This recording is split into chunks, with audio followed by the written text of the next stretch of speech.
Hello everyone, welcome back to my channel. Today I'd like to share with you about these wrong expressions. Hello Maglava, digni maro English beginner learner အများစုမှားလိရှိကြတဲ့အသုံးအနှုန်းလေးတွေနဲ့ပတ်သက်ပြီးတော့ share လုပ်ပေးသွားမှာဖြစ်ပါတယ် Number 1. မိဘတာကို English လို့ဘယ်လိုပြောမလဲ Close the light? No. Turn on the light. Turn off the light. Close the light လို့ပြောလို့ရှိရင်မှားပါတယ်မိဖွင့်တာကိုရောဘယ်လိုပြောမလဲ Open the light No Turn on the light Turn on the light ခုခုကိုကိုကအရန်ကိုကြိုက်တယ်ဆိုလို့ရှိရင် I'm very like it လို့ပြောမှာလား I'm very like it လို့ပြောလို့ရှိရင်မှားပါတယ်ဘယ်လိုပြောရမလဲ I really like it I really like it ငါအဲ့ဒါကိုအရန်ကိုကြိုက်တယ်Number 4. ငါဒီကိုမသွားခဲ့ဘူးကိုဘယ်လိုပြောမလဲ I didn't want there. I didn't want there ဆိုတော့မှားပါတယ်။ didn't ရဲ့နောက်မှာကျွန်တော်တို့ကဘဝမဲ့မြဲလိုက်လေးရှိပါတယ်။ I didn't go there. ငါအဲ့ဒီကိုမသွားခဲ့ဘူး။ I didn't eat it. ငါအဲ့ဒါကိုမစားခဲ့ဘူး။ I didn't watch it. ငါအဲ့ဒါကိုမကြည့်ခဲ့ဘူး။ Number 5. ကိုကတရားရောက်ကိုတိတယ်ဆိုလို့ရှိရင်ဘယ်လိုပြောမလဲဒီလိုပြောမှာလားI'm knowing him. No. I'm knowing him လို့ပြောလို့ရှိရင်မှားပါတယ် I know him လို့ပဲပြောရပါမယ်ဘယ်လိုမှမလဲဆိုလို့ရှိရင် English စာမှာတိနေရဆိုတာမရှိပါဘူးငါသူ့ကိုတိနေရဆိုပြီးတော့တုံးလို့မရဘူးငါသူ့ကိုတိတယ်လို့ပဲတုံးလို့ရပါတယ်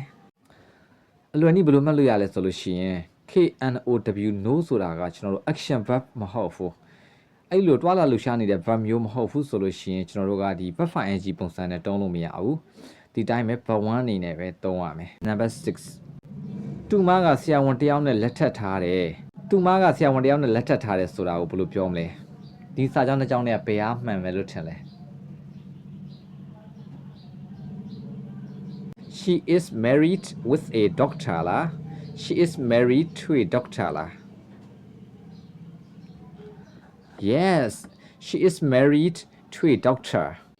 သူမကဆရာဝန်တယောက်နဲ့လက်ထပ်ထားတယ်။ To ကမှမှန်တာဖြစ်ပါတယ်။ with ကမှားပါတယ်နော်။ Okay, number 7. ငါအခုပြင်းနေတယ်ဆိုတာကိုဘယ်လိုပြောမလဲ။အခုမှအင်္ဂလိပ်စာစတင်တဲ့သူများစုကငါအခုပြင်းနေတယ်ဆိုတာကို I'm boring. I'm boring လို့ပြောလို့ရှိကြတယ်။ဒါပေမဲ့အဲ့ဒီဟာကမှားပါတယ်။ငါအခုပြင်းနေတယ်ဆိုတာကို I'm bored.I'm bored လို့ပဲပြောရပါတယ်ဆိုတော့ I'm boring ဆိုလို့ရှိရင်ဘာလို့မှားရလဲဆိုလို့ရှိရင် verb ing ပုံစံနဲ့တုံးလိုက်မယ်ဆိုလို့ရှိရင်ကျွန်တော်တို့ကငါကပြင်းတယ်ဆိုတဲ့အဓိပ္ပာယ်မျိုးမဟုတ်တော့ဘူးငါကပြင်းစရာကောင်းတယ်ဒါကြောင့်လူတွေကငါ့ကိုမပေါင်းချင်ကြဘူးငါကပြင်းစရာကောင်းတယ်ကိုယ့်ရဲ့ဒီ personality ပေါ့နော်